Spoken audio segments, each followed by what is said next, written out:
Қуаныш Шонбай, екінші болма кітабы. Өзің қандай болсаң, бизнесіңде, карьераңда сондай. Бұл кітапты жазамын деген ой пайда болғаннан бастап, мен осыған дайындалдым. Алдын ала тапсырыс бердім, мазмұнымен жұмыс жасадым. И Ботаника делает бизнес деп аталатын кітаптың авторы Максим Котинмен ақылдастым. Бір сөзбен айтқанда үлкен жұмыс жасалды. Бұнымен қатар біз Versus Академиясы аясында тренингтер өткіздік. Сол кезде түсінгенім, бизнесті, жұмысты да, карьераны да жасайтын адамның өзі. Бизнес туралы кітаптар, бір техникаларды береді, ал адамды толық дамытпайды. Себебі олар алдына бір мақсат қояды, не бизнесті, не адам дамыту. Өйткені ол не адамның жеке басын дамытуға, не бизнеске, немесе карьераға арналған болып келеді. Яғни бөлінеді. Ал негізінде бизнес пен карьераны жасайтын өзіміз. Сапаң қандай болса, тура сондай өнім шығады. Мысалы, сенің талғамың қандай болса, жасаған жұмысың да сондай. Тыңдайтын музыкаң, жасайтын презентацияң сондай болады. Жұмысқа ұқыптылығың, дизайның барлығы да соған сәйкес жүреді. Өз басым заң аясында немесе есеп-қисаппен жұмыс жасайтын адамдармен кездескенде, міндетті түрде сол адамның автокөлігіне, киген киіміне ерекше назар аударамын. Себебі киген киіміне ұқыпты болмаған адам менің құжаттарыма да ұқыпты болмайды.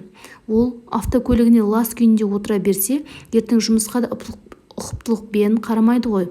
Сондықтан бизнестің немесе жасап жатқан жұмысыңның сенің дәрежеңнен ешқашан асып кетпейтінін есте сақтау керек. Бұл жердегі сен, ол сенің біліміңнің, көзқарасыңның, шешімін қабылдау жылдамдығының принциптерің. Жалпы айтамыз ғой, кез келген бизнестің өлшенетін 4 параметрі бар деп. Олар бағасы, сервис деңгейі, сапа және жылдамдық. Бұл 4 көрсеткіштің алдынан негізінен үлкен жұмыс жатыр. Мысалға, арзан бағаны ұсыну үшін өзің эффективті болуың керек. Егер өмірде эффективті болмасаң, кәсіпте де эффективті бола алмайсың. Сондықтан бұл кітапты кәсіпкерлерге емес, карьера жасап жүрген менеджерге емес, адамдарға арнадым. Өйткені адам егер өзіне орысша айтқанда прокачка жасаса, оның көрінетін нәтижесі сондай болады. Біз Versus аясында Руми групптың кругозорын дамыту туралы курсын өткіздік. Бұл курс барысында біз музыкада тыңдадық, мысал джаз, блюз, біз көрмеген фильмдерді қарадық.